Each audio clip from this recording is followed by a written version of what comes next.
as we've already said, Jessica is here from New Zealand, chainmaker from the APAC region, and I am here from the Nordics. So we are covering a lot of the world today, both in terms of change makers, but also in terms of new destinations being here today. I'm pedaling a bit because I can't change my slide, but I think it's coming. Should be. Yeah. Might just be a bit slow. It's very slow, yes. So the agenda today is because we call it from data insights to action. We will be sharing some GDS-Index data with you. Then we will hear from VisitOSLO, from VisitBerlin, and then we have a case study from Ottawa tourism as well. So even though that we are covering the APAC region, we also have North America with us today. Housekeeping as always, the session is recorded, stay muted. But please, we have QA sessions. Please write your questions in chat or during the QA, unmute yourself. Raise your hand or if you have a question, and we have time today for lots of questions. So, but as I said, we will start by deep diving some data from the GDS-Index, because whoever is taking part, you will know that we actually cover a lot of capacity building in our questions, in our criteria, and this is both internal and external capacity building. And obviously we start with ourselves, and I mean you, the destinations. How is sustainability managed in the DMOs across the index? And I will take you back to that in 22 we had 65 participating destinations, and in 23 we have 100. And just to let you know, it looks as if we are hitting 100 again in 24, which is very, very encouraging. But what is really important to look at is that 72% of destinations in 23 had a dedicated sustainability manager, up from only 60% in 22. And also that in approximately 70% of destinations, there's actually an internal sustainability team. And that's really important in terms of working with sustainability and making sure that it's embedded in the DMO. We also ask about committees with stakeholders, because obviously we know that successful destination management and working with sustainability, it's important to have the stakeholders. So we ask about external industry stakeholders, and that is approximately 50%. And then non-industry stakeholders, you know, the different perspectives, which is also important, is also approximately 50%. This, however, is not as encouraging. If you look at the training, 40% say they don't do any training whatsoever on sustainability issues. On the other hand, though, 60% do train, but 40%, that is a high percentage on lack of training on sustainability issues. And that is when sustainability becomes a silo and a one-person job in the DMO, and the person where everybody have to ask, what about sustainability? So yeah, I'm particularly interested to see how this develops over time, because looking at this slide, this is about the sustainability strategy. Obviously, the strategy is the document that guides everything. And what we can see is that 23% in 2023 didn't have a strategy. However, prior to that, you can see we have figures from 2021, 22. It looks as if there is a downward curve, meaning that when you're part of the index over time, a sustainability strategy will become a document that is written for the destination. So that's really an interesting trend that we see. And I think going forward, we'll definitely be looking more on development over time. An easy piece of documentation, it's one pager typically, is a sustainability policy, and 54% have a sustainability policy, but 46% don't. This is what we quite often to new destinations call a low-hanging fruit, and an important document. This is sort of a different document to the strategy, but an important document to guide the work that happens in the DMO. Again, procurement policy, 32% do not have a procurement policy. Again, quite a high number. I think a lot of this is to do with new destinations, and some destinations sat a bit differently last year from normal, where are you part of the municipality, part of the council or not, and which documents do you actually have to follow. Then another important one in terms of capacity building, and I think definitely we will hear this from both Louisa and Kristin. Does the DMO support sustainability training for the tourism and events value chain in the last year? 75% do, 25% don't. And again, different types of training, workshops, classes, coaching is quite equal to none, and 23% don't have any, where 40 and 37% have types of training and workshops for the industry. Then obviously quite often all this work leads to a certification, and this is both for the DMO itself, but also for the value chain. And we can see that approximately 30% of the DMOs have a certification, walking the talk and showing the industry about the work that's entailed in the certification. Certified hotels are 36%. That's a bit down last year due to the increase in new destinations. Airports, obviously, typically there's one airport at the destination, so that's above 45%. Agencies are getting higher. Agencies with policy, it's increasing. The new question last year is about certified attractions, and that was just below 15%, but we expect that to increase this year. And then again, certified venues, quite often in destinations, there's one or only a handful of dedicated big meeting venues. So that's why that figure is quite high. Then there's different types of approaches when it comes to certification. And today we'll hear about Go Develop, which Berlin have chosen that approach. But Belfast have where they went focused and went from 5 to 85% the certifications in about 3 years. So that's definitely worth looking into if you're a new destination. What type of approach should you choose when increasing the certifications in your destination? In terms of certifications, I just want to add this slide, because this is, if you're in the EU, you might know about the EU driving global regulation and progress. There's lots and lots of legislation directives coming from EU. In terms of certification, then the Green Claims Directive has just been agreed, and that will develop the whole certification that it needs to be third-party validated certifications if you want to talk about it.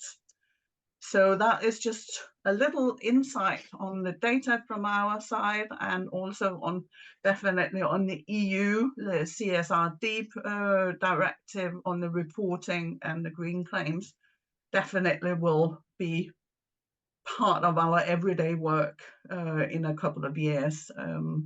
So that will be interesting to see how that drives in with Jessica and in North America, whether you will be, adopting these directives as well in your parts of the world.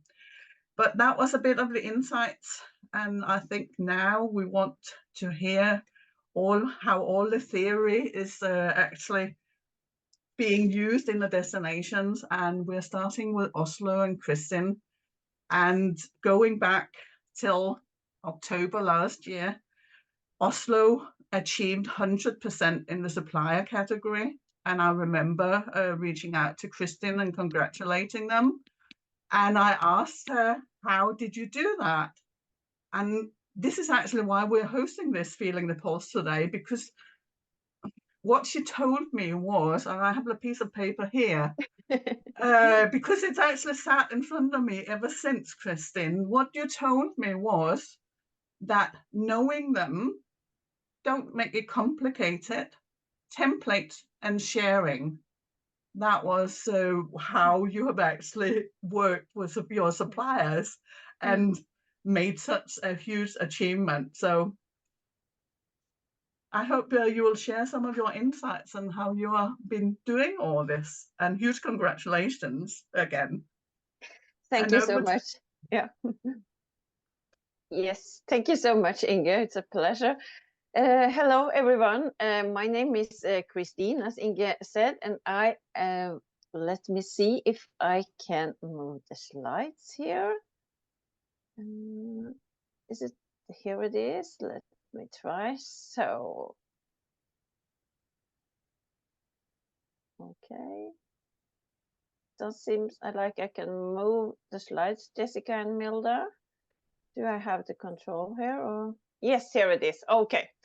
Yes, let's move on. Yes, my name is Christine, and I'm working as responsible for Oslo Convention Bureau in VisitOSLO. And as Inge said, I'm also involved in our sustainability work and the GDS-Index. And as Inge also mentioned, I'm here to present VisitOSLO sustainability journey in recent years. So just be a little bit patient with me moving to the next one here. So, okay. This is the Oslo's GDS ranking going on from 2020 until October last year. And as you can see, we made a huge jump from over 61.8 points in 2020 to 92.5 last year. So, well, to go a little bit back in the history, I started working at VisitOSLO in January 2020, and everyone knows what happened that year in March. And we closed down, as everyone else, most our work related to the mice industry. And then I was quickly introduced to the GDS-Index that my department was responsible for filling out. Keep in mind the word filling out. VisitOSLO had a conscious approach to sustainability, and it was included in our strategy. But the GDS wasn't actually linked to our work that time. We had no dedicated sustainability manager, and the tasks were distributed among several people at VisitOSLO. That itself is not negative. My department was, as I said, responsible for filling it out. I gradually realized that this was more than just a ranking, and that we needed to structure the work and look at the index in another way than earlier to make progress in our work and also Oslo's GDS ranking. To make the story short, we decided to apply for project funding through Innovation Norway, which was announced during the COVID, to further focus and develop our sustainability work, and especially the GDS-Index. Through this project, we hired a sustainability project manager who quickly began to explore and systematize our work by using the GDS as a tool and framework for our work going forward. This was in September 21. We decided to focus on two areas that we defined having the most impact to make a difference: the supplier part and destination management.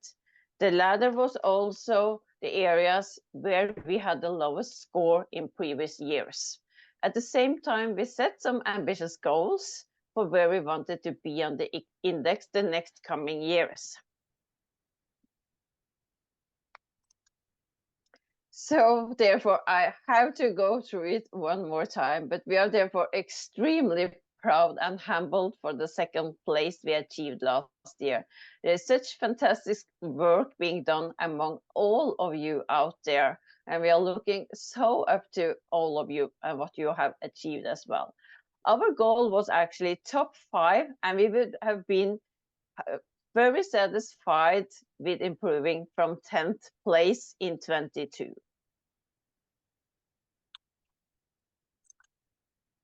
And here, as you can see, is our marketing manager, Anne-Signe, who has attended the CTDNA conference. And she sent us a message that we were actually top 5, and we couldn't believe it. And when she sent the next message, we were as surprised as she was with the second place. So I just had to, put the picture in to see that we were really both surprised and happy about the achievement.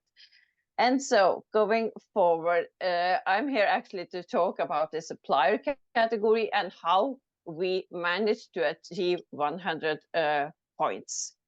And we are really, really excited about that as well. And of course, very proud of our suppliers and what we have achieved together. It's a really hard work behind those figures. I think one of the reasons we succeeded in raising this category from 65 points that we had in 2020 to 100 points in 23 is what Inge mentioned. We continuously communicate with our partners. It seems easy, but I mean, when you repeat it like a papagay or something, parrot in English, we get something out of it. We arranged digital morning coffees every month during the COVID, and we continued with that after the COVID as well, and other forums that we meet our partners and suppliers in. Among other things, we invited them and facilitated a sustainability day where we discussed both measures and how they could be initiated. I like to highlight the event agency in that category, because in the hotel category, we are kind of lucky in the Nordics or in Oslo. Almost 95% of our hotels in the city, they have a third-party certification. But the story is a bit different with the event agencies. We invited them to webinars discussing why it's important to have a strategy and policy for sustainability work, and not just write on their website that we are working very sustainable. They were shown some examples and simple templates, one pager, as Inge mentioned as well, that could make it easier for them to get started. We found that it made it easier for them, and the barrier to get started became smaller. Another thing was that during the pandemic, the event agencies, they could apply for funds from Innovation Norway as well. And one of the criteria was actually that they had to certify or start a certification process with a third party. So we used actually our influence to encourage the event agencies to do just that.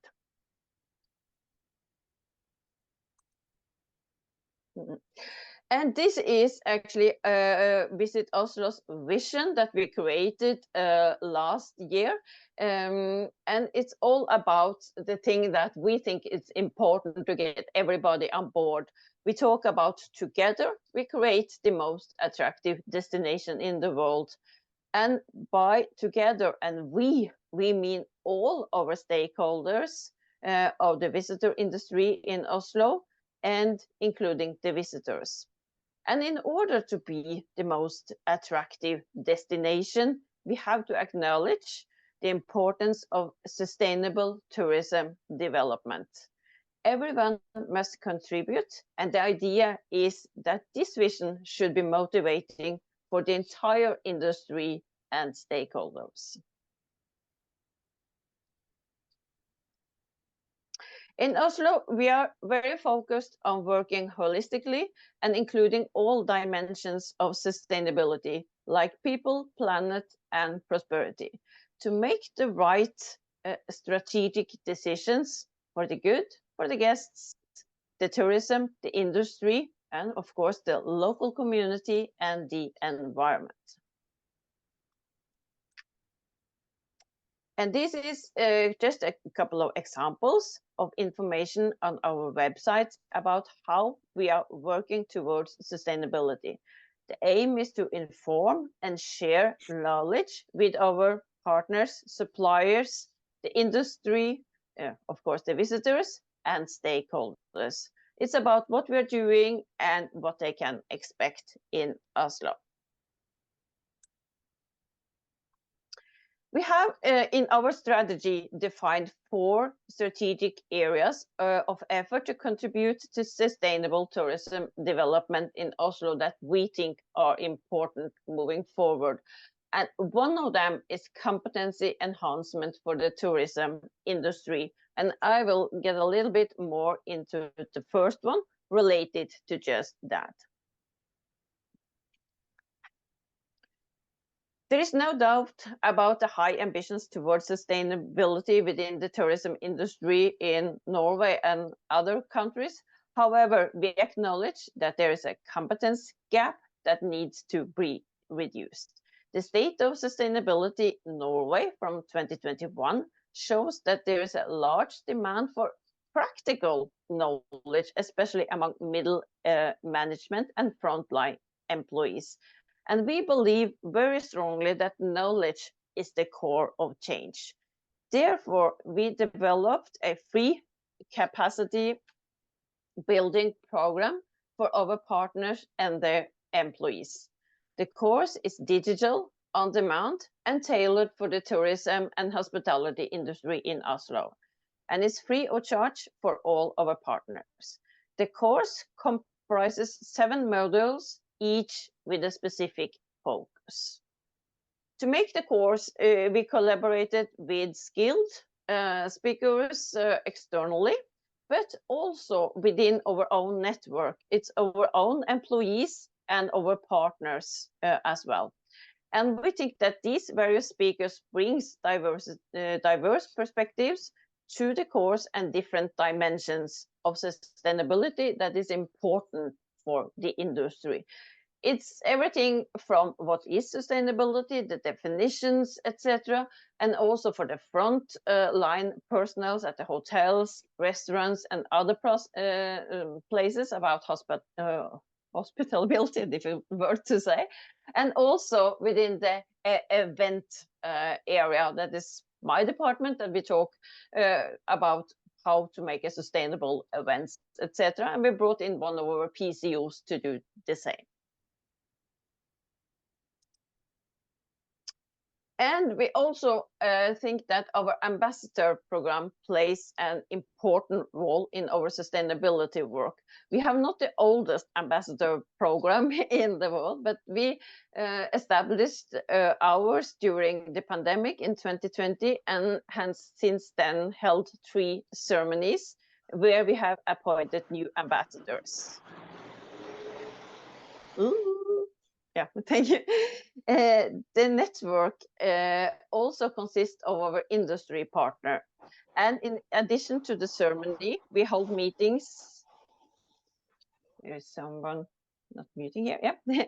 Meetings together with the ambassadors where we discuss various teams they collaborate on. Here is actually an example where we are working with legacy and impact. To include the industry partners, our suppliers, throughout the program is a conscious choice. We believe it's important to both in relation to the Congress work, of course, itself, but also when we talk about, for example, as here, legacy and other topics related to sustainability, that they can learn from each other. And that's also a part of our supplier work in that area, to be honest.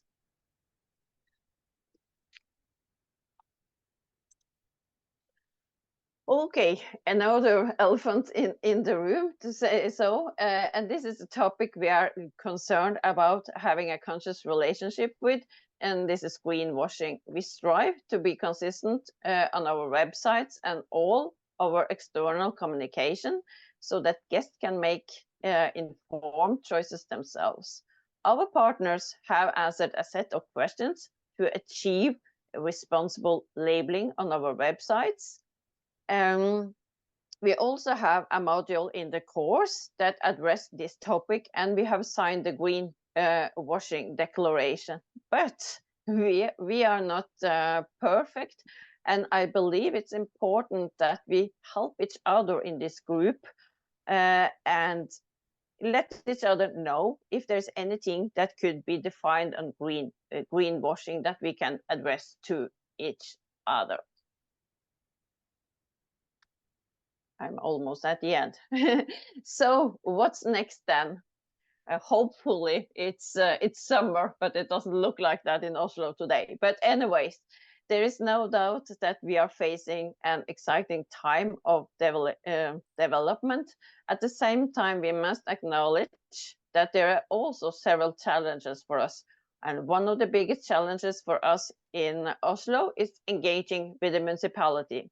It takes a long time and progress slowly, as in connection with the sustainable tourism label. We just need their signature, but we are still waiting for that.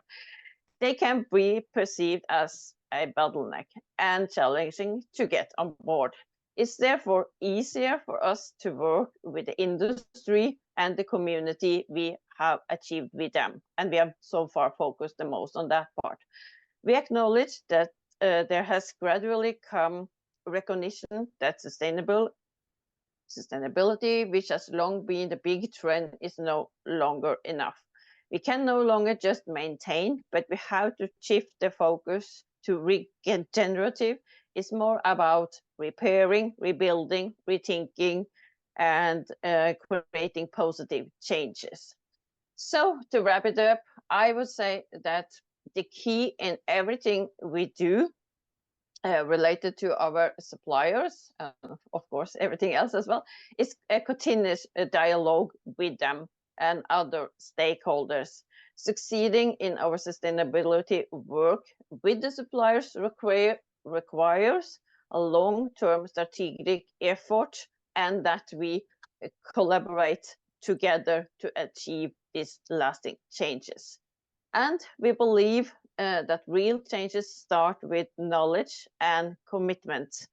To conclude my presentation, I was supposed to show you a small video from Oslo, but we will send it through later on. So thank you very much.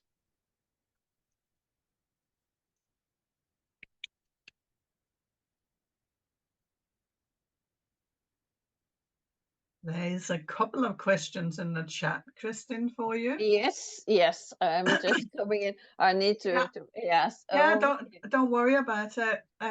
Julie from Bordeaux, will you ask directly, or shall I read it from the chat? No, I can ask directly. Thank you. Thanks. I was just wondering, how do you choose? Well, thank you very much for all the insights. That was my first point. And my question was, how do you choose the members of your ambassadors program? Who are they, and how do you choose them? Yeah, from the ambassadors, they are chosen based on the associations that we have been working with, that we have sent in a bid together with during the last year. You don't have to win a Congress. It's either you have lost, that's a new opportunity as far as we've seen, and they can be a door opener for another Congress in their field, but they're chosen by among those we have been working with the last years.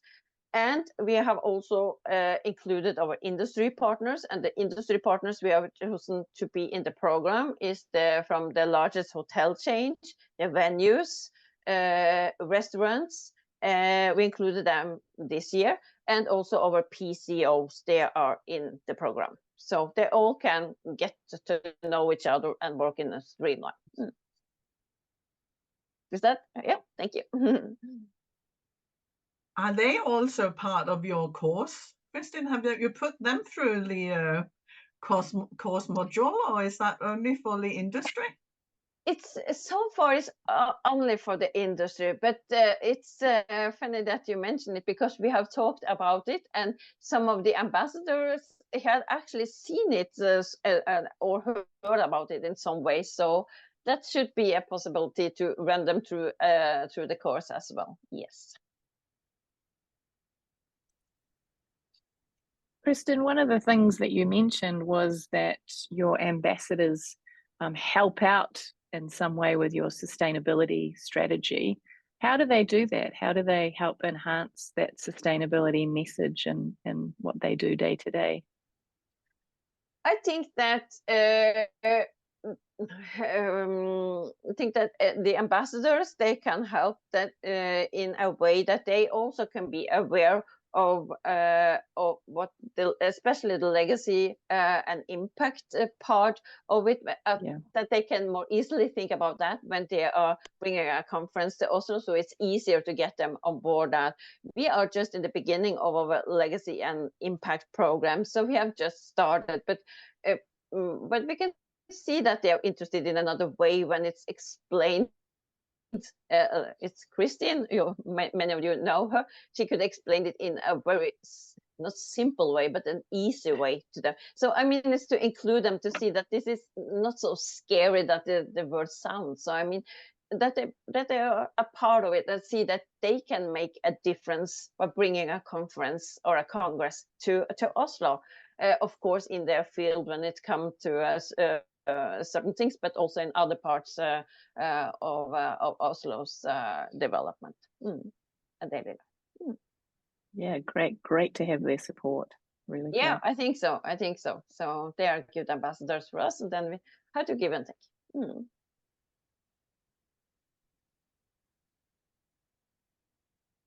Right. I have one last question for Kristin, because obviously Jessica and I, we were looking at sizes of cities a minute ago before we joined today, and obviously VisitOSLO is a capital city. We were especially looking at Berlin and how big it is, but you touched upon it, Kristin, the difficulty of the reaching out to the municipality and having them working parallel with you, or being part of the same agenda. How do you manage it, or do you have any advice or any challenges you've already approached it, but how do you deal with it? I think I have also my colleague Tia on board here, and she's the one who's working most with the municipality, and but I think it's just to continue to work, to don't stop, just to continue and inform them, tell them about what you're doing, why it's important, and in a way that they think it's their idea to get on board, to be honest. I mean, it's don't stop talking, don't give up, but you have to be patient, and you have to repeat yourself a number of times, but then I think start to include them a little step by step, a little by little, and don't expect magic to happen tomorrow, but to have a certain kind of timeline. I think it's very important. So I think it's important to be aware, especially in bigger cities, that there's the internals, and then there's the industry, then you have your ambassadors, but then you have this big thing on top of that. Exactly. So but I think it's yes, just be patient, and they will get on board at when it's time. So hopefully it will be sooner or later. Sooner before later, or say something like. Brilliant. Thank you so much, Kristin. And I think are you staying towards the end if there's further questions? Yes, I will stay through the end today. So I'm looking forward to the next presenters as well.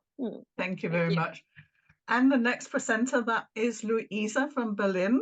I have a background from Denmark, from a DMO in Denmark, VisitOSLO. Hi, Anne. And when we started our sustainability journey, we looked to who did really well on the supplier work, and that was Berlin. So 5-6 years ago, Louisa was actually in Aalborg telling our industry about her work, and she has not stopped since. So Louisa, if you are here. I'm here. Thank you, Okay. Inge. Correct. I haven't stopped. We all haven't stopped.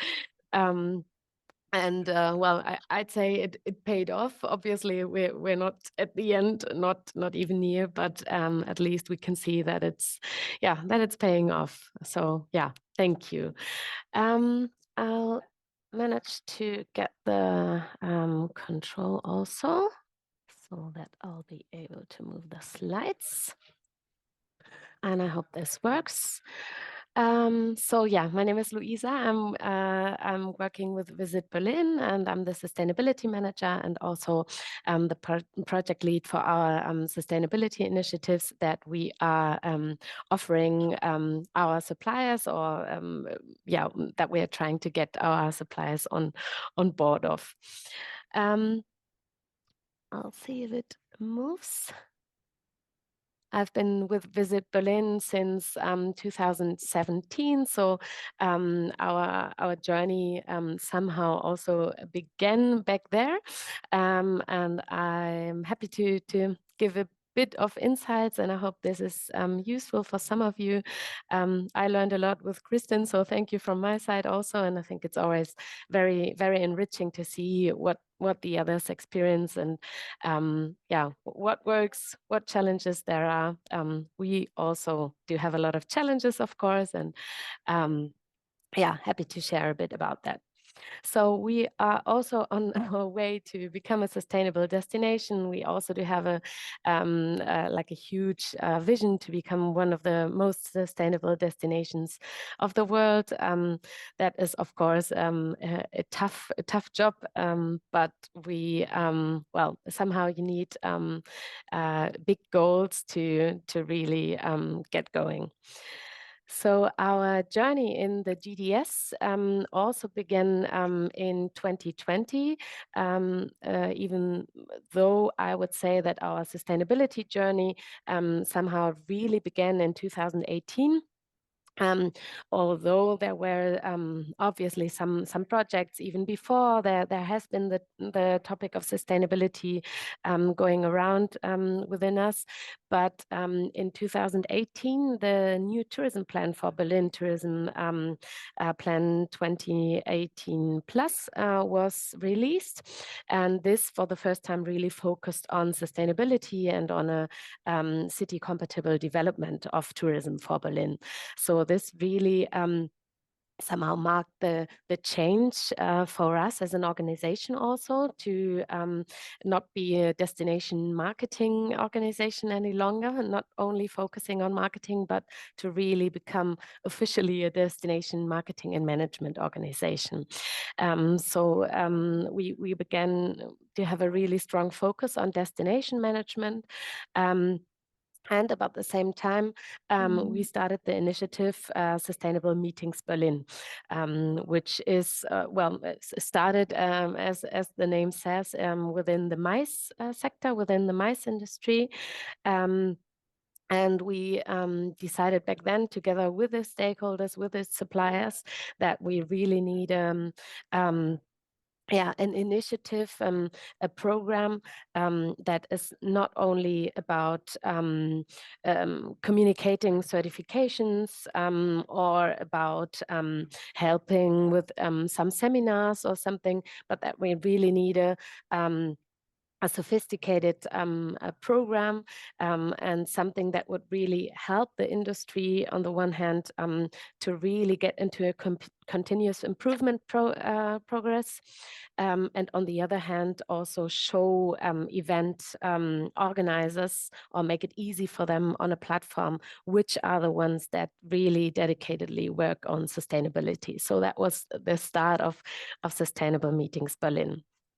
And then, as I said, I didn't list them all here, but there were a lot of different sustainability projects in our organization going on, but we still didn't have this like strategic roof for it. So in 2020, we were lucky that even though there was the pandemic starting, that we were able to also start working on our very own sustainability strategy for VisitBerlin. And at the same time, we became part of the GDSM and well, we're handing in our information for the GDSI for the first time. As also Christian said, this year was special. The ranking wasn't published officially, so it was quite good for us to somehow start and see how this all works and what the results would be. And we came out with a performance of 58%. Which was okay for the first year and a good starting point somehow. So we didn't expect it to be very high. It was good to see where we are at and to then keep going. Also the same year, 2020, we started the Sustainable Partner Program, which is a supporting program for the Sustainable Meetings Berlin certification. So it was very important for us, as I said, that we didn't only want to have a certificate and put a green label on as many suppliers as possible, but to really grow a network, to foster peer learning, and to develop the destination together with our suppliers. So we were very happy that we did get good funds of like a restart program of the Berlin Senate, to be able to launch this program, which I will say a bit more about later on. And then in 2021, we launched our sustainability strategy that we had been working on for quite some time, and it helped us to also do a jump in the GDSI. The performance of 21 was 66%. Obviously, there were also some more things going on. The certification number of suppliers had gone up. And also in this year, we worked on the definition of quality tourism for Berlin, which also helped us when it comes to KPIs and goals regarding the social, economic, and environmental impact of tourism on the destination. In 2022, we were able to have, measure the first or establish the first carbon footprint for Berlin tourism through a project, which helped us a lot to get a first idea of what does tourism really what effect does it have on the emission side on Berlin. And in this year we were having the total performance of 74% in the GDSI, in the GDS-Index. Also in 2022, we started working on opening up Sustainable Meetings Berlin for the whole visitor economy.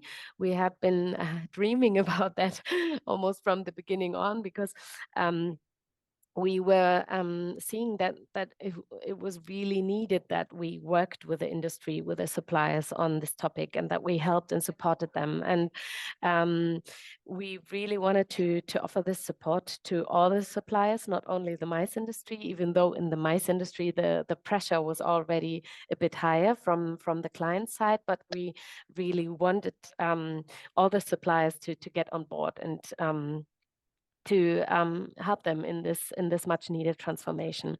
So we were able to prepare that in 2022, again with a lot of help and funding of the Berlin Senate, luckily. And in the beginning of 23, we then launched Sustainable Tourism Berlin. So the initiative opened up, and we do now have it for the whole visitor economy. Also very important, in 2023, at the beginning of the year, we gained the GSTC recognition for the certification criteria of Sustainable Meetings Berlin and Sustainable Tourism Berlin. So the Global Sustainable Tourism Council recognized our criteria as being equivalent to their standard for sustainable tourism. And also in 2023, which was quite a milestone for us, was that our industry event festival got the ISO 2012-1 certification. So we really also try to go ahead and to make these experiences of certification ourselves. In 2023, our total performance was then 76% in the GDS-Index. And now we are starting to work on this year's data, and are very excited, and we'll see where we will land with a lot of new criteria, but which we think are much needed and are perfectly in time as the topic is developing rapidly, and we really need to all go on. So yeah, let's see. Just one thing more, which I would like to say at this point, is that also we have just been able to launch the Sustainable Congress Fund. So we had a Congress Fund for Berlin, and there was a higher funding for those congresses, events being organized in a sustainable way. Now we managed to even shift the focus together with the municipality to support only those that are organized in a sustainable way. So we are very happy about that, because this really makes the focus even more clear. Then I'll see if I can.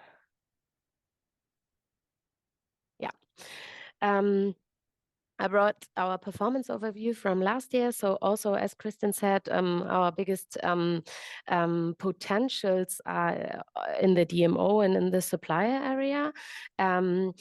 We have improved. Also, we worked a lot on it. But also there is much to do, which is kind of a good thing, because at least those two areas are those we do have more influence on than on the social and on the environmental part. But as we are performing quite well in those areas, I think it's also good that we can really focus on the DMO and supplier areas. What helps us a lot in our work is our sustainability strategy I've just mentioned. We have defined 4 areas of action with strategic goals, and the one that is very important is the tourism management, which has the strategic goal of, together with our partners, developing and securing sustainable and city-friendly Berlin tourism. And in this area comes in all the work we are doing together with our suppliers through various projects and initiatives. Also, as I said, the destination management focus in general is helping us a lot.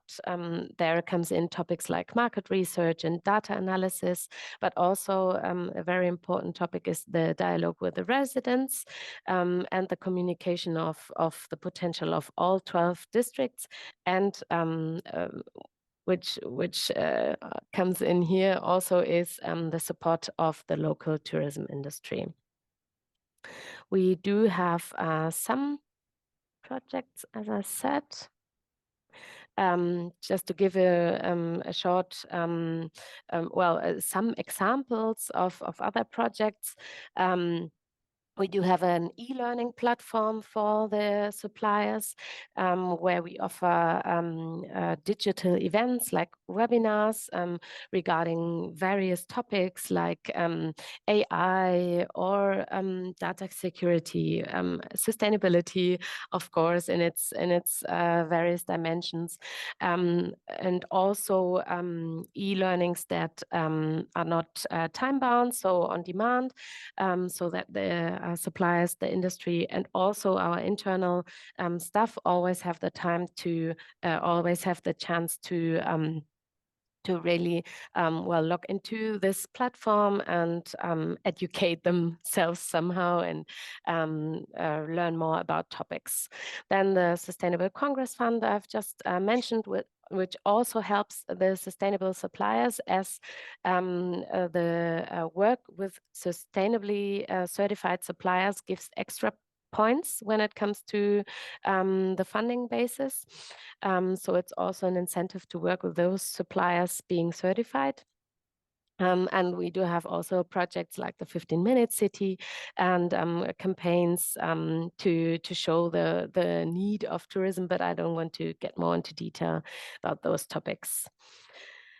Our sustainability initiatives I've already mentioned are Sustainable Meetings Berlin and Sustainable Tourism Berlin, and the goal is really to strengthen the sustainable movement of Berlin, and in this way to develop the destination really and change the destination towards a sustainable, fully sustainable offer, hopefully in the future. And we really want to support the entire industry. So also we don't focus only on hotels or venues, locations, but really see everybody. So it's from catering suppliers and technical suppliers, museums, everybody is covered, and everybody is very welcome to get in there. And by this, we also want to expand the sustainable offer for guests. So we really hope that in the future, we don't need to label sustainable offers any longer, but we really want to work towards sustainability being the basis and the new normal in the sustainable in the touristic offers.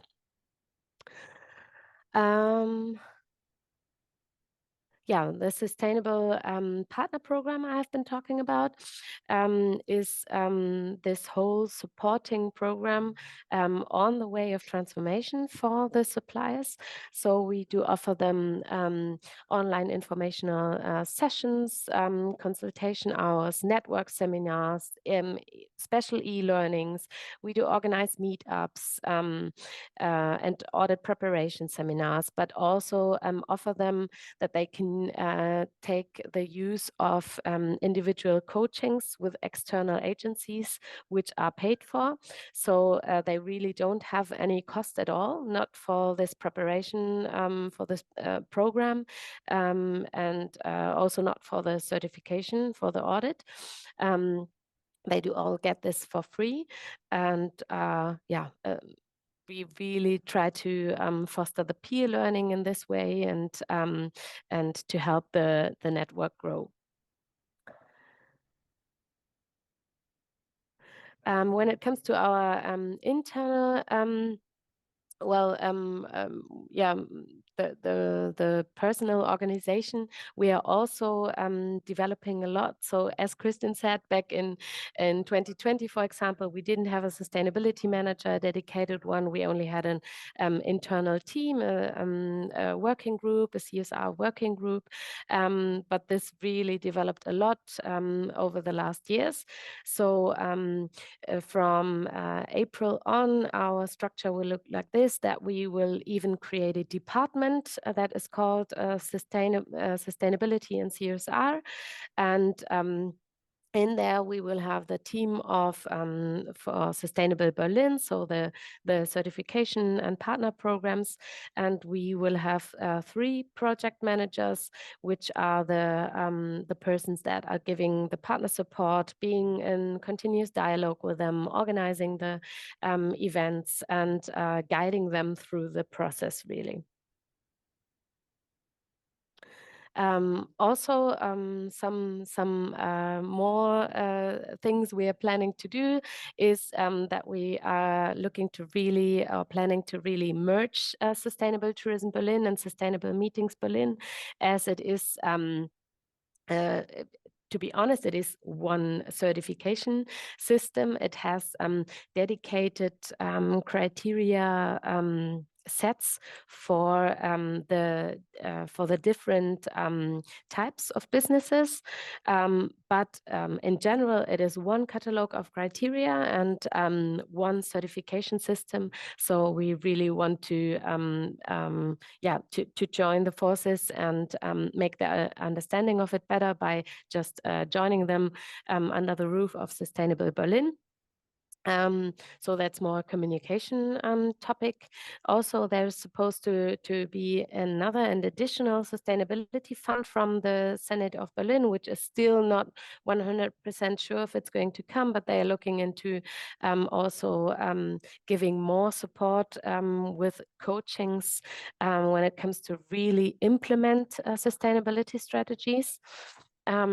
We are starting the work on a climate roadmap for Berlin tourism, which we are also looking to do in a process together with the suppliers, with the industry. So we really need to work together with them on that end also.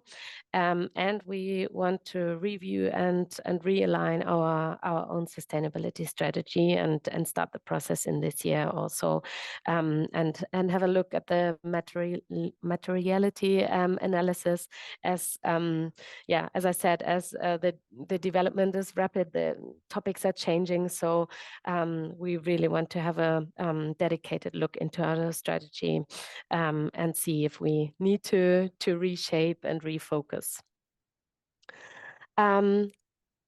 I think that's all of my slides. I wanted to say a few words when it comes to challenges. We are not close to reaching 100% in the supplier in the supplier performance. So really, congratulations, Kristen. But it is very difficult for us, as we do have around 700 hotels in Berlin, and that's only hotels. So we do have a lot of partners, a lot of suppliers, and we are looking into covering them all and working with them all. So it is a lot of work. It needs a lot of time, but I think it's very good to see that the ones really taking this offers and really going through the process, that they are really grateful and that they are changing so much, but for the good. That they really see what happens within the organizations, that they are so much better organized and working in a better way. So we really see the benefit. It is slower process than we have thought in the beginning, to be honest, but still, we think it's the way for us to go for now, and in this way, we at least are really close to our suppliers, to the ones taking part of these initiatives, as we're not only giving them a seminar and then they go back home to their offices and we don't have any idea if they learned anything or if they will implement it. We feel that this way we are very much closer to them and to their journey, and can really guide them somehow also in a better way. I think that would be it. But happy to answer questions. Great, thank you so much, Louisa. We've got a couple of questions, and I think one of them certainly alluded to some of your challenges. But I'm going to start at the top because this I think is probably a question that's actually directed to the GDS team. With those GSTC recognition, did GDS recognize STB and SMB criterias as a third-party certification? It's a good question. For those that are familiar with participating in the index, you'll know that we actually provide a pretty detailed certifications guide. And that certifications guide really does outline exactly what we do accept and what we don't accept. Obviously, with what Inga shared at the start of the presentation with the new EU regulations around greenwashing just being ratified, that will have a trickle-down effect for certifications that we will accept in the future. I have no doubt about that. So we will certainly see some changes happening in that space in the near future. I don't know if you've got anything you want to add to that there, Inga, but yeah. Only that for this year, we accept the same we accepted last year. And that is the strategy for this year. And then obviously green claims will come into force going forward. And if I might add, it is a third-party certification, because we assure, first of all, we didn't develop the criteria all by our own. We had the support, and we worked with an external agency, with a sustainability agency specialized on this topic. And also the audits, the certification is done by an external party. So we are the ones holding the standard, but the certification is done by an external third party. So it is a third party certification. Mm-hmm. Impressive. With 700 hotels, that's wow. It's amazing. That's a task. It is. We've got a couple of other questions, and one that I would really like to hear your answer on. One question comes from Mel in our team, which is, what have been your most successful communication campaigns? This is obviously around sustainability. B2B or B2C? I'm going I'll go, Mel. Yeah, just hi Louisa, nice to see you. Always great to hear what you're doing. Yeah, I mean, you've involved so many incredible your ecosystem of connectivity is fantastic, and I just wonder, what's your most effective way? Do you do internal campaigns, B2B, or have you taken it out to B2C? I mean, where are you in that journey? Well, we are trying to get better and better when it comes to B2B campaigns, really. At the beginning, we've really focused on working with the supplier associations that are in place in Berlin. So we are strongly connected to them, and using this cooperation to spread the word about the initiatives. But we're actually looking into also opening up new areas somehow, because for example, we are not so tightly connected to the restaurants, to gastronomy, not as tight as to some other parts of the industry. So we are looking into doing more campaigns. We have done a lot via LinkedIn, also doing this standard thing of mailings and invitational mailings. But yeah, we are actually looking into this, how to better communicate to new businesses that might still not know us and the initiatives. And when it comes to B2C, we also tried already back in 2022, the first sustainability focused campaign, but more or less to try and see what works and which way might be the best one, because I guess we all struggle with this topic of people are interested in sustainability, but they don't want to read this is the sustainable offer, and this makes them choose. So we are really still in the process to see what is the way we need to communicate that. We try to focus more on the benefits travelers would get by choosing the better options, the more sustainable options. And we have had a quite good influencer campaign last year, and looking to do another one this year. So working with influencers to show in the sustainable ways in which you can discover Berlin, and how that is fun and and not at all restrictive or anything. So yeah, trying things out a bit. And last Great. question, just a quick one. Do you have any certification? And I guess that is for the VisitBerlin. We still don't have a certification as an office or as a destination, as we focused really on the GDS for now, and we are still seeing what happens with the GDS. Maybe becoming a certificate one day. So no, but we are looking into it. As I said, we did achieve the certification for our huge industry event, and are right now looking into the topic of if a certificate would mean additional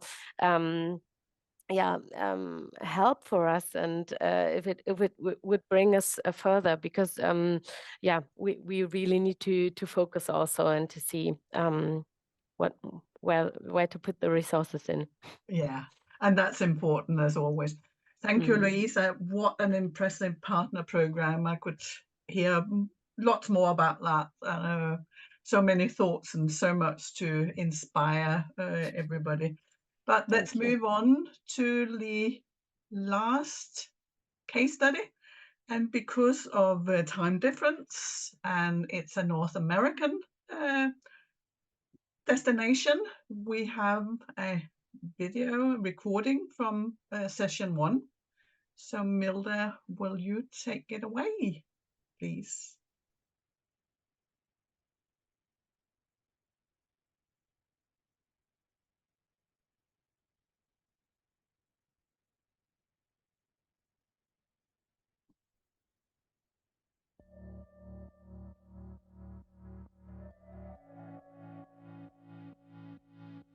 And with that, I'll introduce Julia Constantino, the manager of destination development at Ottawa Tourism. And let's see what they did to tackle supplier capacity issues by developing an internal action plan. All right, awesome. over to you. Thank you so much. And thank you to Fanny. Whenever you speak, I have like tons of notes, and I was messaging my teammates, just think of where we'll be in 5 years. It's so inspiring to see everything you've done in 5 years. So I think to everyone, think of where we'll all be in 5 years, just like the great work Montreal has done. So today I'm going to talk a little bit about Ottawa Tourism, about our journey through the GDS framework, how we got there, what we're doing to continue the sustainability journey, and some of the learnings and outcomes as well. So to start, we had to make a case for sustainability. We all knew that it was the right thing to do. It was important for our environment, for our world, but we had to get a business case together to make sure that we were showing how important it is, not just from a environmental point of view, but from a visitor and economic point of view as well. And so this is a great slide that we used from Destination Canada for making the business case about sustainability, how important it is for the visitor perspective and the kind of visitor that Destination Canada and that we want to attract. So this helped us get some momentum to take the Green Step 2030 pledge, which we did by posting on our website. We sent out a media release, and this basically was our first way of committing to measuring and improving destination sustainability. In 2022, we undertook a destination stewardship planning exercise, which resulted in this plan that you see here. The Destination Stewardship Plan is a guiding document for our whole industry. It's a 10-year roadmap to guide all of the work that we do as Ottawa Tourism, as well as the whole industry. And it was created with widespread stakeholder consultation. So it was made by the whole community, not just us, but it was the whole tourism community, and it includes action items for our organization as well as for others in the tourism economy. And one of the most important outcomes of this plan was the widespread community and industry buy-in that we got. We all have those challenges where we have a new initiative and we want people to get excited about it. But the way we set ourselves up with success for sustainability was to make sure it was integrated at the ground level. We heard from partners from the whole industry that sustainability was something that was important to them. It was included in this plan, and now we're able to work through it. Just like Kristen mentioned, we also have that People, Planet, Prosperity framework. This was directly from that plan. So based on the findings, all that consultation, sustainability was named one of the 8 focus areas for the industry moving forward. And this was just so helpful because it validated that as an industry, sustainability was valuable and it was something that we need to address. And we all know that having something like this tangible in a plan, it makes it a lot easier to get it into our business planning, to put the resources behind it. So that was a really important takeaway for us. And the fact that the document was created collectively, that just further cemented how important it was for the whole industry and gave us that buy-in from the very start. Everyone knows that we can't just make a plan and then tell people to do it. We have to make it together, and that's what we did through the Destination Stewardship Plan. So we took that 2030 pledge, we did the Destination Stewardship Plan, and then we had the opportunity to do the GDS, which we joined, and that really helped us kick things off from a project-based place. So we elected to do actually a pre-assessment. So this was offered to everybody, and we decided to do it because we really didn't know what to expect through the GDS-Index, and we wanted to get an idea of where things fell before the rankings came out with the whole Canadian cohort. So we were able to do a pre-assessment, which meant that a few months before the GDS officially opened, we filled out the criteria, we got our score, and then we were able to see, we had a few months to do some small wins and to solidify some relationships to see if we could raise that score. So you'll see here that our score was 46 the first time around. Some of the small wins, quick wins, we did a lot of relationship building with our City of Ottawa contacts. We were able to get more data to back up our claims. We developed a sustainability committee, which was so helpful to advancing this work. We made some changes to our job descriptions because we were working on sustainability, so we were able to reflect that. We updated our RFP. We started working on a sustainability certification. So you can see here that all those things that we did across the board, they were really able to help us get about 10% higher, which is fantastic. On the right is the pre-assessment score. On the left is our 2023 score. And you'll see the only lower score is the social section, which was something that we saw across Canada. A lot of social progress index scores came lower, and that's a Canadian measurement. So that was across the board. But we were really proud to raise that environmental score. That was a lot of relationship building that we did with the City of Ottawa. And then that supplier and especially the DMO score, that was a lot of quick wins and projects that we undertook in a really tight time frame to kind of turn this around. From here, we know we wanted to keep working and improving on our score and on our sustainability. So we had some mid and long-term goals that we really wanted to focus on. We engaged Connect 7 to create an action plan that built off of all these great foundational pieces. We had the stewardship plan, we had our GDS results, we have the sustainable development goals. It was just a case of putting everything together and figuring out what made sense for us as an organization to take on and put resources behind. So this plan really drilled down to prioritizing actions. It gave us studies and case studies and best practices, and identified what the various departments within our organization could do moving forward. So some of the resources that we were able to commit because of this internal action plan and because of the stewardship plan, we were able to add budget and staff time. Those were big ones, as well as the ability to business plan with all of these actions in mind that we have from the internal action plan. It was also quite exciting to hire a community engagement specialist who will focus on sustainability across all boards, environmental, economic, social, cultural, as well as CSR initiatives. That's my colleague, Phil Novotny. He's on the call right now. We're happy to have him. And he's already diving into a bunch of projects that we're excited to see move forward. Some challenges, which I heard from the other two speakers, fear of greenwashing. That's one that our staff definitely have. We're worried about saying the wrong thing or over-promising and under-delivering. That kind of goes with understanding of terms, even the term sustainability. Some staff were nervous to use it. They didn't quite understand. So we've had a bunch of different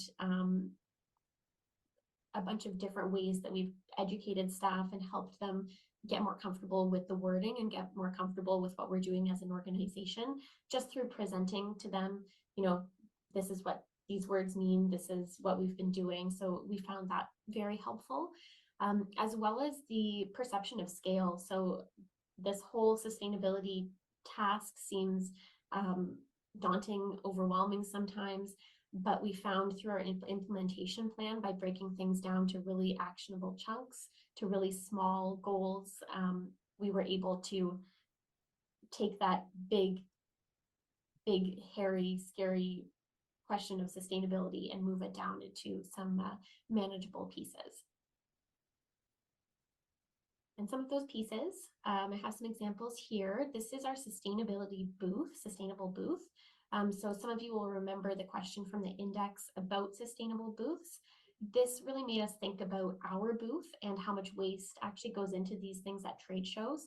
It also happened to be the time when our booth was up for a bit of a reimagining. So we were able to engage a local artist to make this sustainable booth crafted from recyclable materials. I think it's mostly cardboard. So it's a really beautiful, amazing map of the city, highlights landmarks and activities, but it's all recyclable. So that gives us the opportunity to not just talk about these amazing things in Ottawa, but to talk about our sustainability goals as well. So that storytelling element is really woven throughout this whole project. I'll go back. Our gifting policy is also an important one.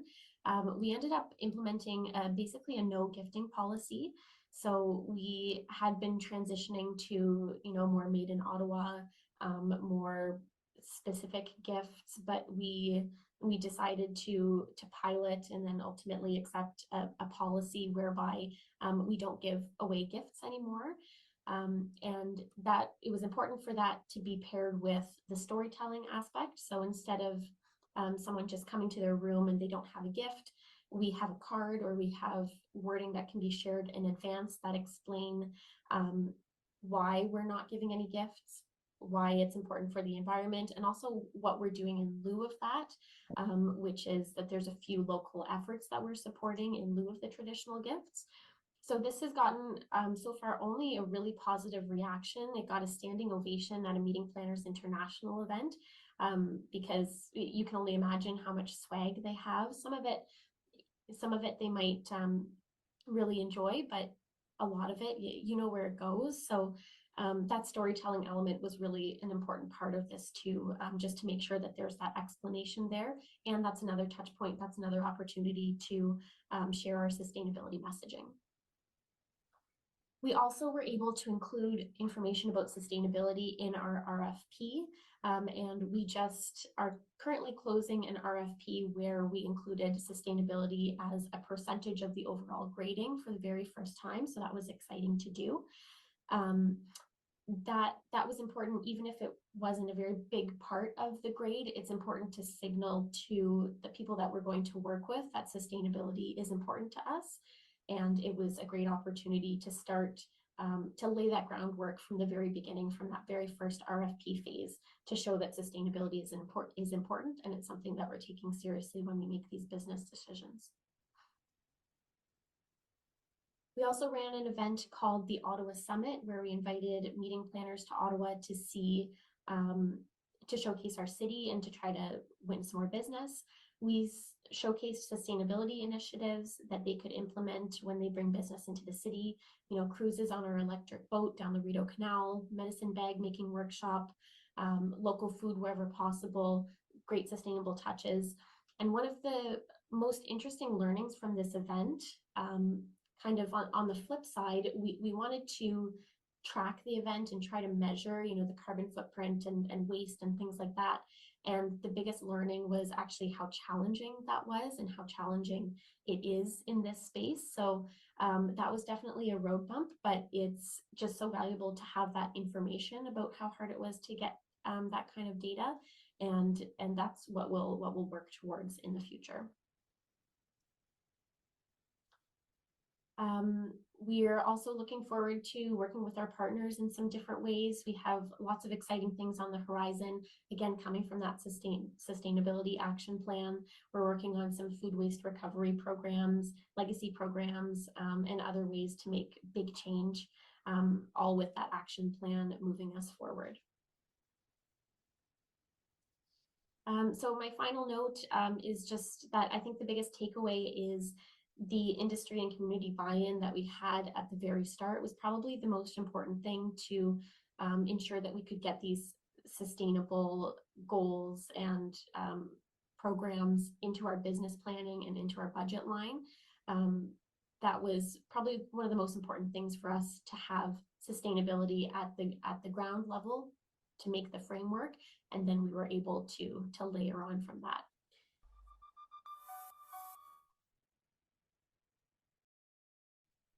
Oh, thank you to Ottawa, and unfortunately they couldn't be here so we couldn't ask them questions, but I think we have come to the end. Jessica, do you have just the last message for us? Or I do. Sorry, I will actually bring up the presentation slide again, because I think it's a really important one. We are just obviously kicking off with the GDS-Index. It is just opened this week, which obviously we're very excited about. It's great to have so many destinations joining us again. But we thought we'd just quickly touch on the timeline, because that's an important one. And also, I've got another slide in here as well, but I can also speak to this. Just around where we see kind of the index going this year. But firstly, just to touch on the timeline and jump in if you've got anything to share here, Inga. But we just want to highlight, obviously, Omni opened this week. So if you are a destination, we do encourage you to go in, familiarize yourself. There's a lot of new and updated criteria that are obviously going to see quite a significant shift this year. So please do take your time to read the guide notes. And if you do have any queries at all, you can either contact your relationship manager for your region, or you can also just message us directly through Omni. So you've got until the 26th of May to get the first round of assessments done. And remember, we have 2 training sessions that has been sent to you for the new criteria. So please sign up for that. We do, and some of us are also taking regional supplementary sessions on the new criteria as well. So, for example, I'm also taking additional session for Asia Pacific in addition to those ones that are already being offered. But something I do just want to highlight before we finish off the call, because I know we're right at the end, and thank you so much. Obviously, one of the things that came up tonight is, you know, Oslo got a fantastic score last year of 100% in the supply category, and it was an outstanding score. And obviously, we've heard from Kristen tonight on just, you know, how she managed to achieve that. But probably one thing we do want to highlight is that just because of the sheer number of changes that are coming or that are now in place for the criteria this year, we are actually expecting some slightly different results as a result of so many new criteria. We're not expecting any destination to reach 100%. In fact, we are anticipating a bit of a drop in performance overall, and that is because we're putting a lot more pressure on destinations to aim higher, achieve more. And obviously we've adapted the criteria this year to keep up with what is the most current requirements around sustainability as well. So on that note, and I don't mean to end on a low note, I you know, this is all about us encouraging you to do better. Just want to say again a huge thank you to our speakers, to Kristen and Louisa. It was so fantastic hearing your story. Really delighted to hear what you're able to share, and hopefully some destinations that have been here tonight can take on board what you've said, and yeah, really take it back to their destination with some great learning and some great inspiration. Yeah, thank you so much. Thank you so much. Thank you. Have a great Easter and holiday and index season, and please remember we are here for you. And thank you, Louisa. Thank you, Kristen. Thank you for sharing. Thank you.